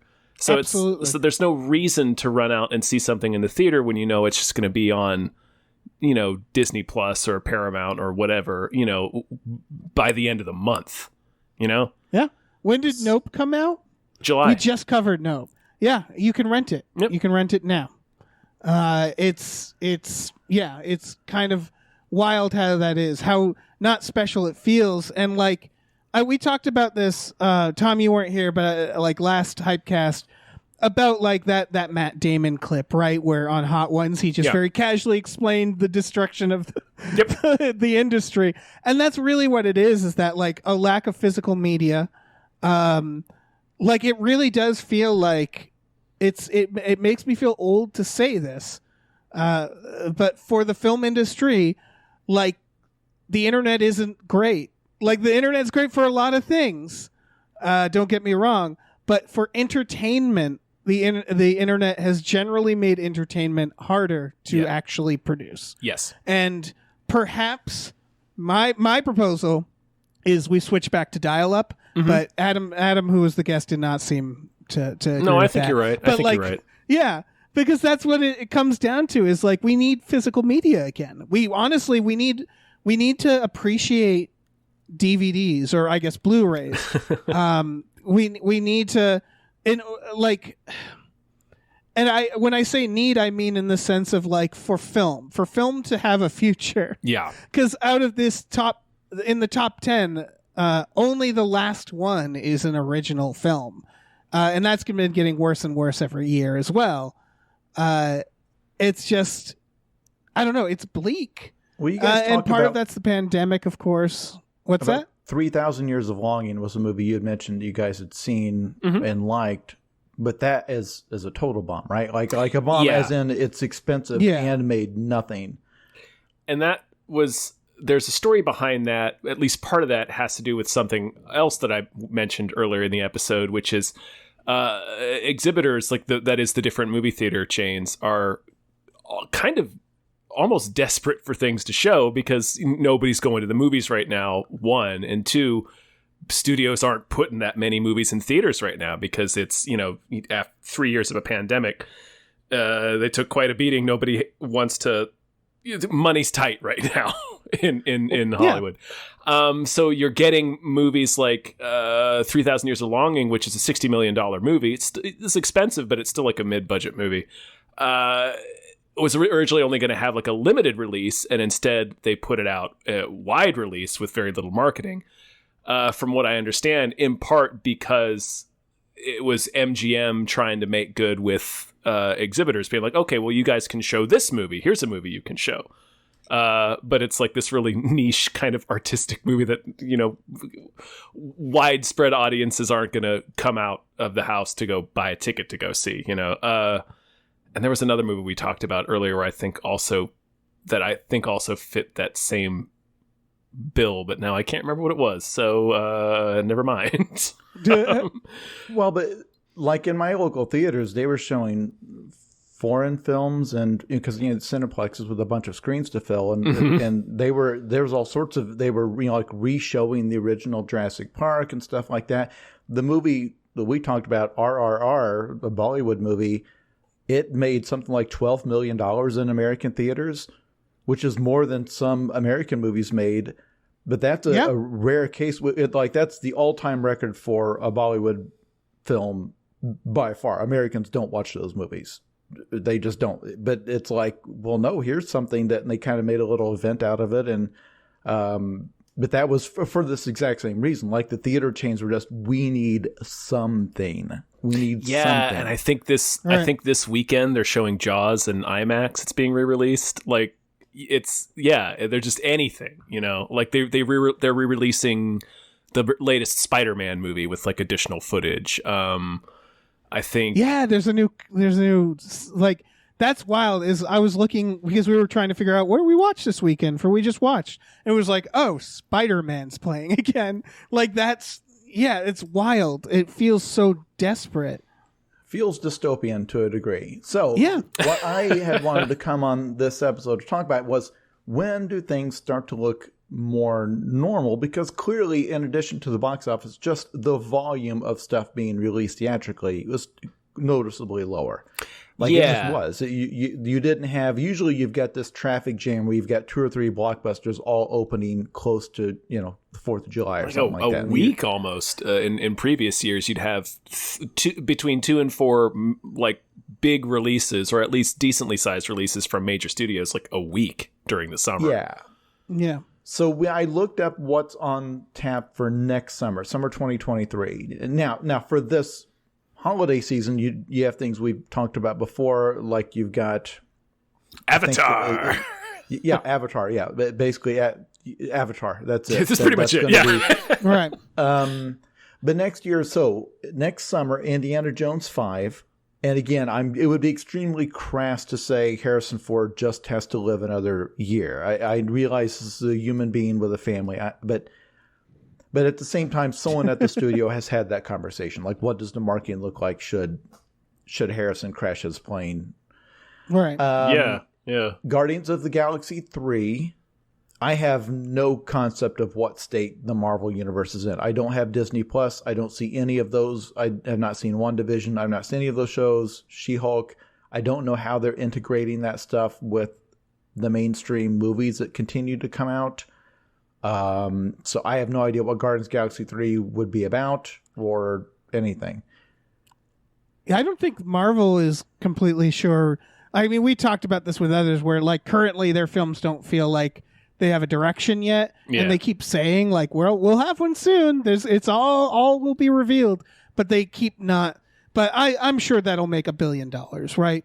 That'll be in the top 3. Like, this is what we're talking about, because is next summer when people will finally feel like, you know what? No, we're going back out and we're gonna. But no, at Marvel, at Comic-Con, they had the big things like, okay, here's Phase 5, and then here's the projects we've got lined up for Phase 6, and I don't have any idea what the phases mean. Yeah, right. It's completely meaningless. They overlap in a way. There's not like a single story arc that defines each phase anymore that I know of. But anyways, Fast and Furious 10 will not have The Rock in it, right? Nope. They got Jason Momoa is going to be in it, though. Yeah, I'm sure that'll also do $1 billion, right? Probably. That's the biggest like non-Disney franchise that exists. Although it technically may be Disney now. I don't know what studio that was under. It's Disney Universal, I think. So, the Little Mermaid live action movie. Everyone's been waiting on. Everyone who saw the delightful it's drawn animation thought, if only I could see like a series of. Like, I want that crab, but I want, like, a real crab playing with a crab face that can't make expressions. The Spider-Man Into the Spider-Verse 2. It's Across the Spider-Verse, is that what it's called? Some variation of that. I think that's what it's called, yeah. A lot of people looking forward to that one. Transformers Rise of the Beast, I get the sense this is one that's been on the shelf, right? I feel like I remember hearing this was coming out like 4 years ago and that they've probably been sitting on it, but this is not Michael Bay, right? Like he's never coming back to the Transformers. It might, I'll double check. I do have a theory on that. My prediction is that that's going to do very good.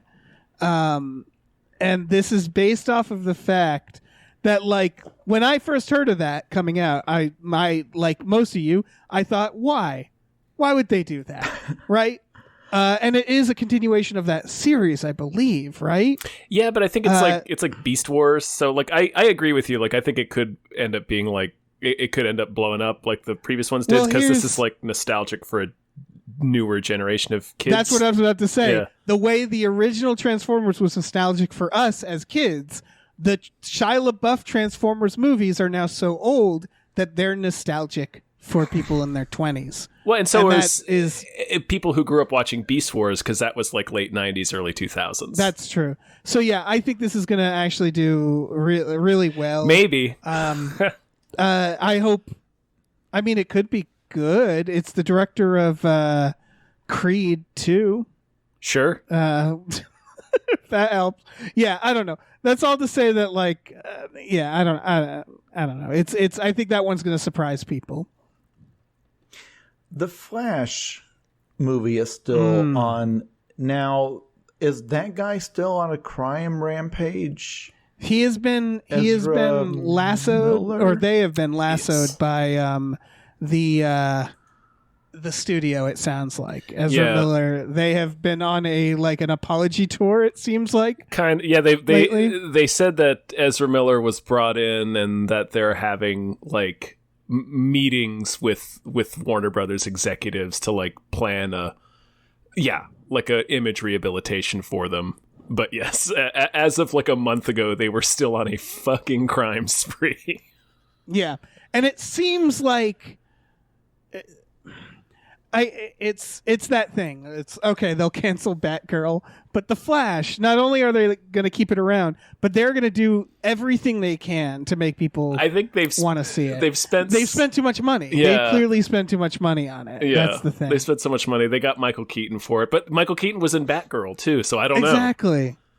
It really seems like if they were sitting there and they're like, okay, we got to get rid of one of these. We got Michael Keaton in both. What do we do? Maybe the Flash like establishes the Michael Keaton stuff. I don't know. I have no idea. It seems like Warner Brothers is having some problems lately. Oh yeah, so, that's a whole other thing. Yeah. Mission Impossible 7, they're already filming, they've probably finished filming 8, but this is one where they set it on the shelf for the pandemic because Tom Cruise is maybe the smartest businessman in the whole industry. Yeah. He's got a good producer brain, Scientology powers. His Scientology powers. He's very calculating. Like, he knows exactly, like, his instincts about saving Top Gun for the theaters, dead on. Absolutely dead on. He just knew. So yeah, I don't doubt this will be good. These are always pretty good. I don't find them to be very memorable movies, but none of them have been bad. There's not a single bad Mission Impossible that I don't really rewatch them, but yeah, I always am excited to go see them, and I watch them like, this is great, and then I just go home and never think about it again. Yeah, but they're good. At least once, where it looks like Tom Cruise is going to die. Not the character Ethan Hunt, but the actor Tom Cruise is going to die. I would argue that they're very similar to me as the Fast and Furious movies, which is that when they're really good, like the Fast and Furious, I would say has been getting lazier with the stunts lately, but they're like going on a ride and then you forget them afterwards. Yeah. And you have fun. They're fun. They're fun. They're good. That'll be another one that'll make $1 billion, I'm sure. The Barbie movie that we all saw the nightmarish screenshots. That movie looks like it will give me a headache. The movie that I am the most excited to see is Oppenheimer. Yeah. Yes. The Chris Nolan movie with Cillian Murphy as Oppenheimer and a bunch of other famous people. Yeah. This is about his old the creation of the atomic bomb. I'm sure the sequence where the bomb goes off will be he will probably detonate an actual atomic bomb somewhere. Yeah, I film it with he will break an IMAX camera, detonating and filming an actual nuclear detonation. That's what'll happen. If anything, I guarantee he at least asked, right? He at least asked. He definitely asked. Yeah. I hope they did something for that. I don't know. But that's also a case where the actual true story of Oppenheimer, his life, and the Manhattan Project, the real story is nuts. And I don't just mean the broad strokes, like they were making a doomsday weapon. The personalities involved, the way they were thinking, the things they said, the whole thing was nuts. This was maybe briefly the most nuts thing humans have ever done. There was wasn't there briefly a TV show that was about the Manhattan Project? I think it was called Manhattan, wasn't it? I did not watch it, but yes, there was. It's another case where it was on in some, it's like on WGN. Yeah, it was on some weird thing. Yeah. It seems like a subject that it's weird that that there isn't like a definitive movie about it, really. Yeah. Yet. This is $100 million movie. I looked it up. I think that's exactly the limit, right? Because I'm excited for Oppenheimer, right? And it's going to be us and all of the dads seeing it, right? Oh yeah, that's the movie where this is History Channel dad catnip. Yeah. And so you're not gonna see the kids out seeing Oppenheimer, but it looks. It'll get Oscar nominations. It's that kind of thing. I think this is the type of film Nolan should do more often, right? Like it's probably. I'm guessing we're not gonna have a reveal where it's like Oppenheimer had a twin. You know, like it's not gonna be. Probably not. Yeah. It's a straightforward film, and Nolan is very good at those. So I'm excited for it. And then the list has another Teenage Mutant Ninja Turtles movie. I think that's a Seth Rogen, Evan Goldberg one. I think. This is the first time hearing of it. Yep. If I'm not mistaken, that is the one that is being written and produced by Seth Rogen and Evan Goldberg. I don't know. I can't tell you anything else about it. Yeah, I mean, they're gonna just keep making these, right? Like, why not? People like turtles. They reinvent them like every 5 years or so, and it's always fine. So like whatever. Yep. I mean, not always fine. That first Michael Bay one was pretty rough. That was pretty rough, but like there's nothing there. It's. Hopefully this won't be is Teenage Mutant Ninja Turtles, do you think in like 50 years from now they'll be like Pinocchio, right? Where it's like or Robin Hood, like it's just the like, oh, I'm so sick of these because it'll be old enough to be seen that way, and like there is probably a point of oversaturation, but right now the pacing of these Ninja Turtles movies, it's like they wait like 5 years every time, and they're like, here's another, do you like it? Okay, it's fine. If you don't like it, it's fine. We'll wait and make another. And I think they're pacing, they're doing good. Yeah, and they've done 3 new series too over the past 20 years. So yeah, it's just a property that they keep successfully rebooting. You can just keep rebooting it for a new generation. Yeah. They don't have to extend the story in any way. They're just they're like they're going to fight Shredder. It feels like an extremely limited premise, but time has proven me wrong. There are so many iterations and comic books and cartoons and everything else. There apparently is endless life to be squeezed from this prank idea some guys came up with as a joke. Yep. Well, extremely high. Yep. Yeah. Extremely high. Made them very wealthy. Yep. Good for them. Yeah. Yeah, I don't know. I know we had talked about on previous, years now of us doing these roundups where it's going to take years for like everything to equalize, right? And it probably won't equalize back to what it was before the pandemic, but like shifting your release slate for 1 year is going to, by necessity shift the following year and then the following year and then the following year. So it's like movies are still going to be janky as shit, I think, for another 3 years. Yeah, and like it's just that stark difference between like what will make money in theaters. That gap is getting bigger and bigger, and it will continue to with streaming. They're supply constrained in the same way that cars are still supply constrained.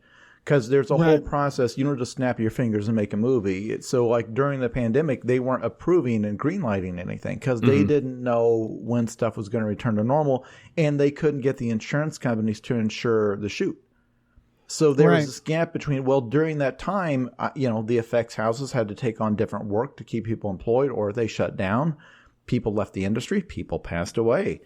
And so you can't just rev the engine of production up. You just pull a lever and it's like, okay, we're making movies again. Like there's people who aren't available anymore. There's companies that no longer exist. The models have changed. The money has changed. The financing has changed. The players or studios that are no longer around. And so to kind of get things back, it's almost a miracle that we have the movies that we do. But like the talent has left, a lot of people's gone to work for streaming studios, things like that. The people the writers you used to rely on, all the behind the scenes stuff, the technical stuff, people have moved on. Same with, in any other industry, restaurants and anything else, they're all struggling with the same thing. And like you said, it will take a long time to equalize. It's nobody's fault. It's just, there's a lot of moving parts. Yeah. And just the sheer fact, like a movie, takes 18 months to 2 years to produce, so it's even once it gets going. Once it gets going. Kick around really for decades. Yeah. It really is like everything, like with the PlayStation 5, where it's like, there's going to be this gap where it's like where it's not available. Everything has to get started again, and then we have to start making the thing, and so that assembly line is just going to have a noticeable gap that there's nothing they can do about, and that is hopefully what we're witnessing right now. Yeah, I feel bad for people who were just getting into the industry. I guess all industries, but for film, this is a great example of like anybody who was just getting out of film school or who had moved to LA to become an actor. Yeah. Well, and like your ability to kind of get your foot in the door on these projects, like it's not that you lost a year of pandemic, it's that you lost like 5 years because it's once stuff comes back, it doesn't come back in the same way. The job you're hoping to get doesn't exist anymore. Like it's just there's a lot of invisible chaos where people don't appreciate because you're not on the ground. You just see the result, and the result is like, oh, there's not as many movies there was last year. Why not? It's like, well, there's a whole lot of human suffering behind that. Yeah. No. It just accelerated. Yeah. I don't know. It probably like this is kind of what we were predicting was going to happen because of streaming, but it really like stepped on the gas and it condensed. It accelerated what streaming already did. Yeah, or started. It would have what would have taken the next 8 years happened in 2. So looking at a movie like Men, which isn't the best movie in the world. In fact, I think a lot of people didn't like Men, but like that's a very weird indie film. I looked it up. It made $10 million worldwide. That's it, which is probably its budget, maybe a little more than its budget. Mm-hmm. But like that movie has like CGI in it. It has stuff that's probably was expensive. They bought ad space on television to advertise it. Like its promotion budget was much bigger than its production budget. Like that's where you get hurt. Right. And then that's going to go to streaming, and it's just going to go on something where you probably you either get to rent it for $3 or more likely it'll be, on like, I believe it's A24, so they have a deal with Showtime, I believe. So it's just going to go on there and live on there, and that's the type of movie where it's like, it's just content then. It's Alex Garland, the director, is not going to see that movie, or they're not going to see his work as a success because it's the kind of movie that might get a cult following, but even if it does, people will just be able to watch it on Showtime. It's harder to watch it.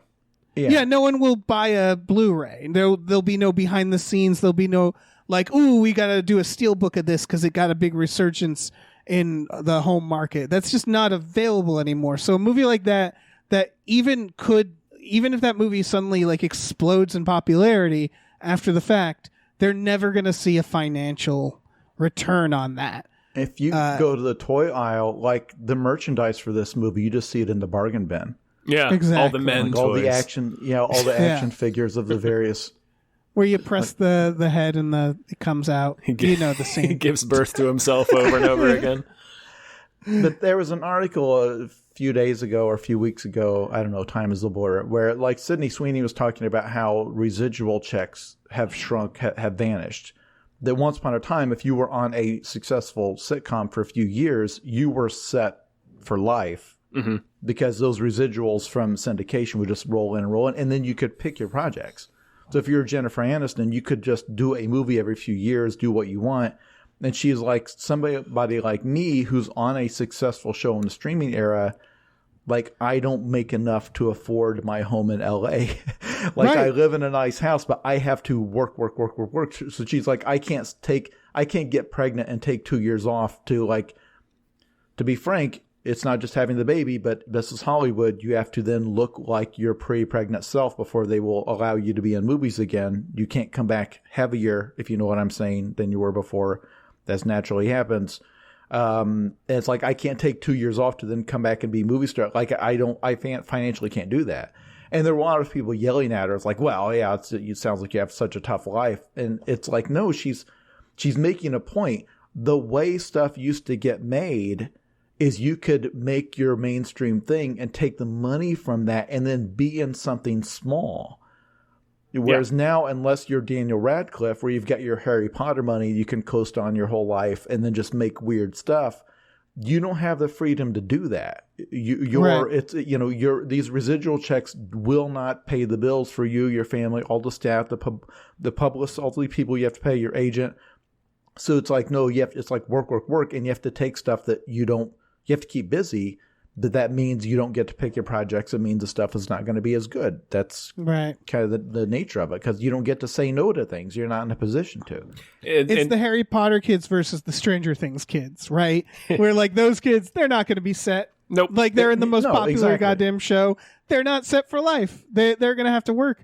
They're not fucking Frankie Muniz after this. They're yeah. That's if people listening, if you've been following the HBO Max drama where they're just taking tons of mostly animated shows, but plenty of other things as well, just taking completely off HBO Max, off of YouTube. So it's effectively not available anywhere. The reason they're doing that is so they don't have to pay those people residuals. Yes. Exactly. Yeah. So now we're in a situation where it's like, if you want to watch, what's it called? Infinity Train. Yes. Can't watch it. It doesn't exist anywhere. Gotta pirate it. Yeah. Pirate it. So again, it's not that they canceled it. It's that they canceled it and then deleted it from their library. Yep.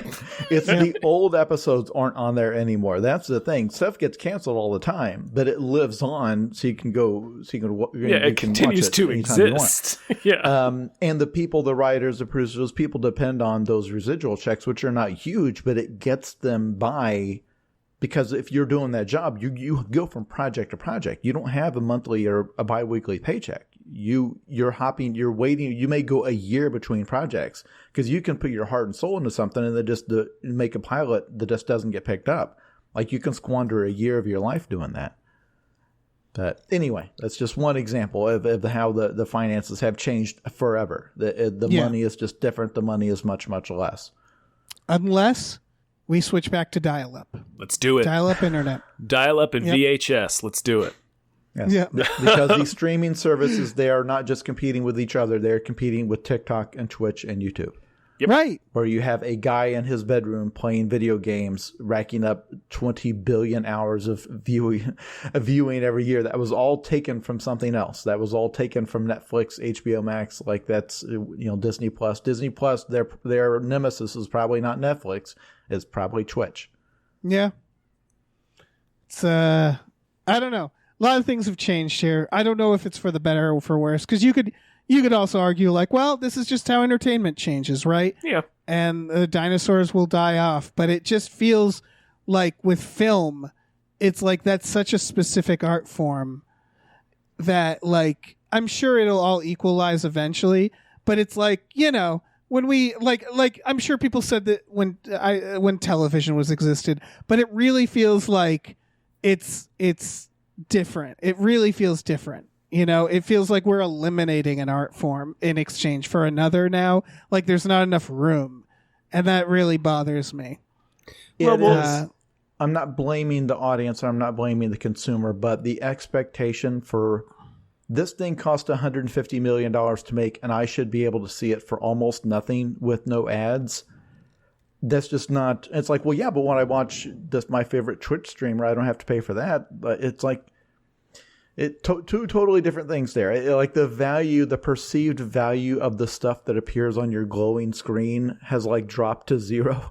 Yeah. So it's hard to pour the money into making something that's finely crafted when people just don't value it as. It's like, well, I'm not going to pay $30 to go to the theater and see this thing. It's like, well, people used to pay that much to go see romantic comedies. That was the thing for a long, long time.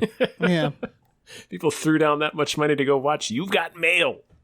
Yes. I loved it. And it was excellent. So I guess we'll touch base this time next year and do another roundup. Yeah. And We'll see what it's like. What the state of the industry is. Yeah, we'll be talking about the amazing Transformers movie that blew away the world and changed Hollywood. Yeah, God willing. Yeah. Should we keep naming producers? Yeah. All right. Big thank you to Del Griffith, the shower curtain fella. Thank you so much. Thank you to the Midnight Patron with patrons at midnight. Thank you. Thank you. Thank you to Exploding Runes. Thank you. Thank you. Thank you to Andrew, the Proud Satanist How. Hail Satan. Thank you to Vincent. Thank you. Vincent. Thank you to Rev MD. Thank you so much. Thank you. Thank you to Bootler, Boodleson. Thank you. Thank you to Tux. Thank you to Ricky Cilantro. Thank you. Thank you to Norm from Cheers. Norm. Thank you to Space McNulty. Thank you. Up among the stars where he belongs. Let me take over here. Thanks to your mom. Thanks. Thank you to Nolan Tooby's Dark Harold Mayton. Thank you. Thank you, Andrew Deserves More Hype McGuire. No, you did it wrong. Oh, I was supposed to say that parenthetical? Okay, let me try this again. Andrew guest name Deserves More Hype McGuire. The guest name. What's the guest name? Oh, Jason. I see. Andrew Jason Deserves More Hype McGuire? What?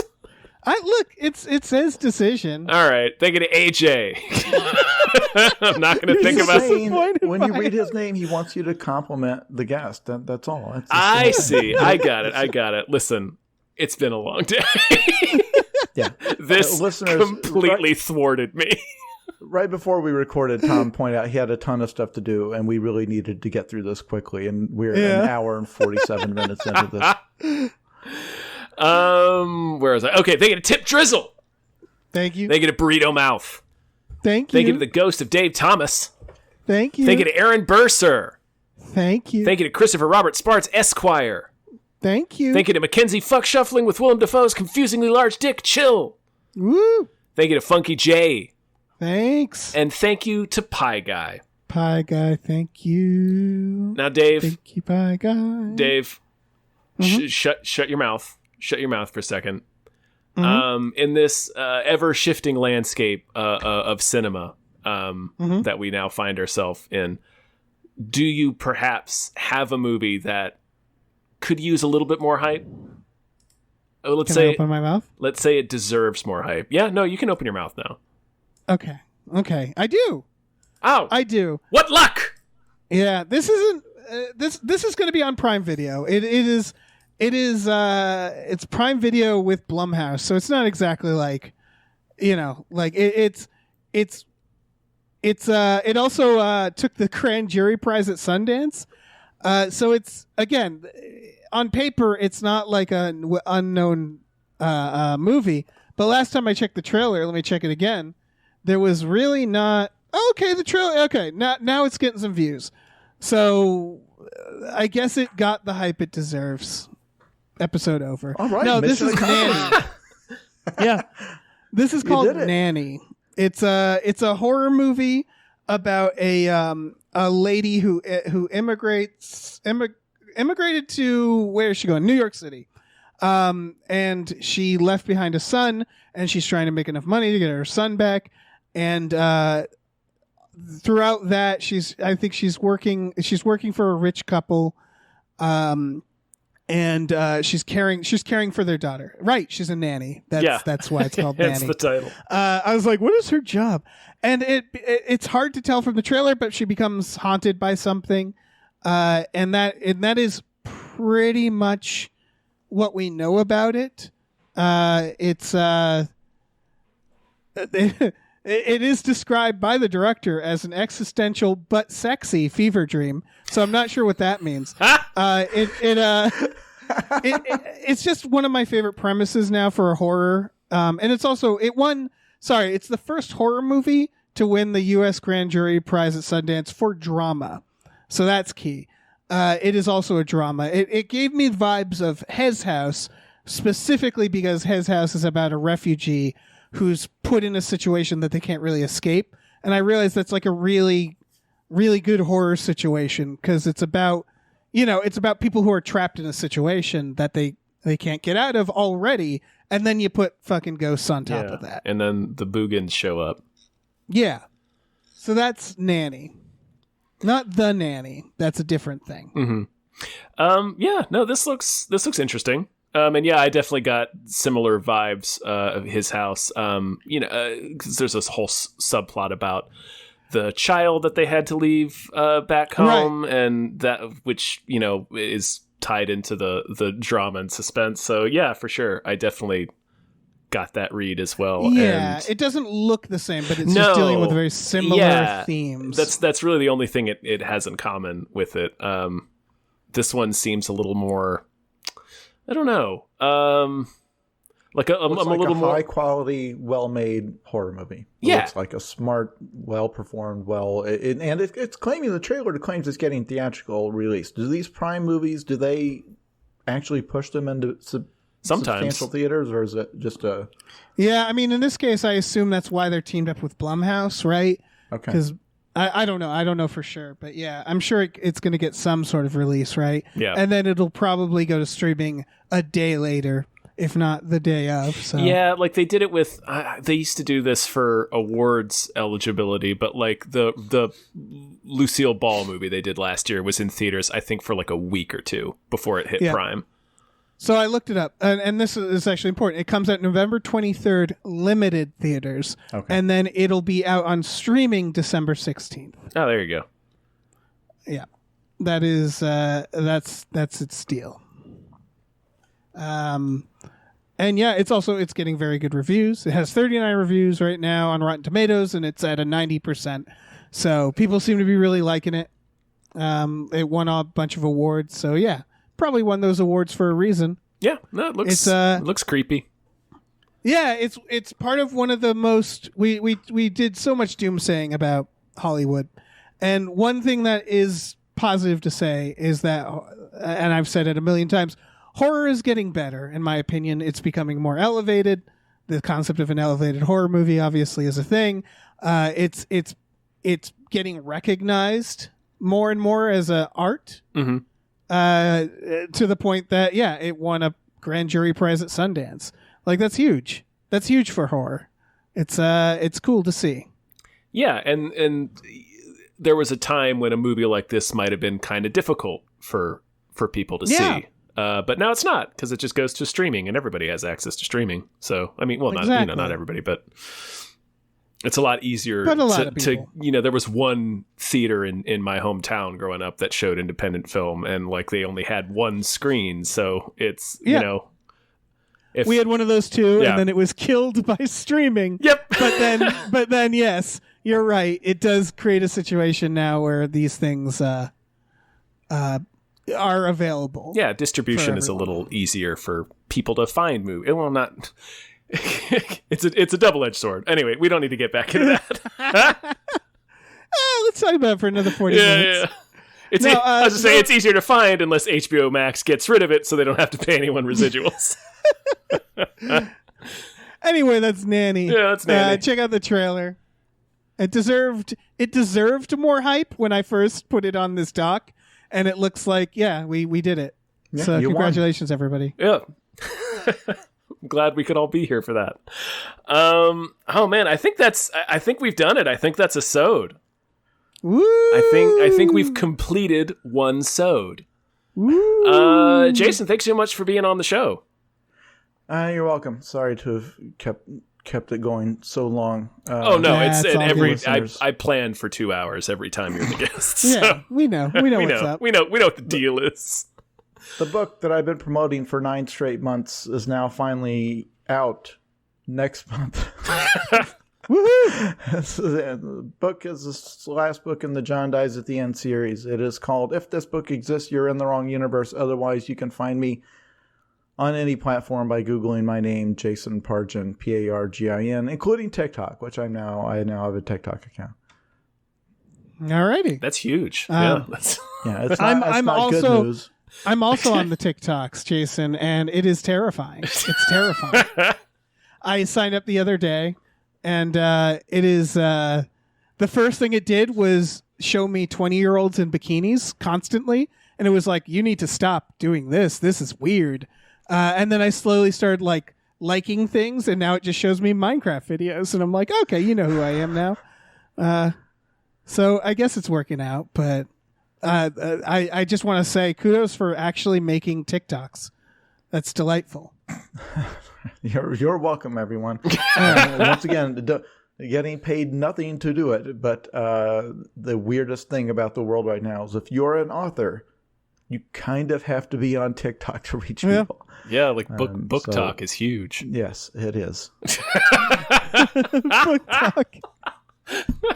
Fuck. No, that's a whole hashtag. This is where the book reviewers are. This is where the book influencers are. If the TikTokers are not talking about your book, you probably will not sell it. But anyway. Get them TikToks. Yeah. Should we be on TikTok, Tom? Get them, Gamefully? Get them ticks talking. Yeah. I guess maybe. I don't know. We'll figure that out. Why don't you tell them some other stuff first? All right. We have a Patreon. Patreon.com/gamefullyunemployed. For $5 a month, you get access to all our exclusive podcasts. Those being Tom and Jeff Watch Batman, Fox Mulder is a Maniac, Star Trek The Next Futurama, and Spiel Boys. We also watch movies with our patrons every Friday night. We also have custom podcasts you can go on and get, custom We Just Watched episodes. You can there's a tier where you can just ask for any type of podcasts you can imagine, and we'll do it within reason. So yeah, check that out. We also have a store. Head over to gamefullyunemployed.com where you can find a link to our Teespring store. We have all kinds of cool original artwork and designs you can get on t-shirts, mugs, stickers, posters, all sorts of things. So go slap your TikTok and peepers on that. Yeah. Do that. Why not? Yeah, why not? That's been our slogan, I think, for the past 4 years. Why not? All right. I think that's it. Say goodbye, everyone. Goodbye. Bye, everyone.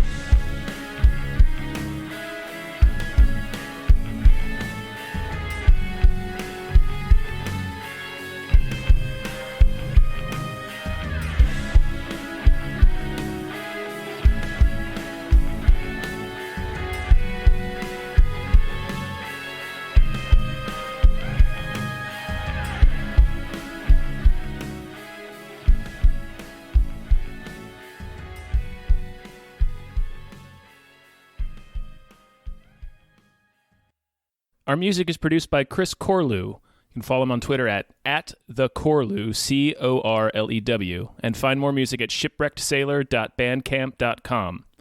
Our channel artwork is produced by Michael Vincent Bramley. You can find more of his artwork at instagram.com/mvbramleyart. Our episode artwork is produced by Justin Brown.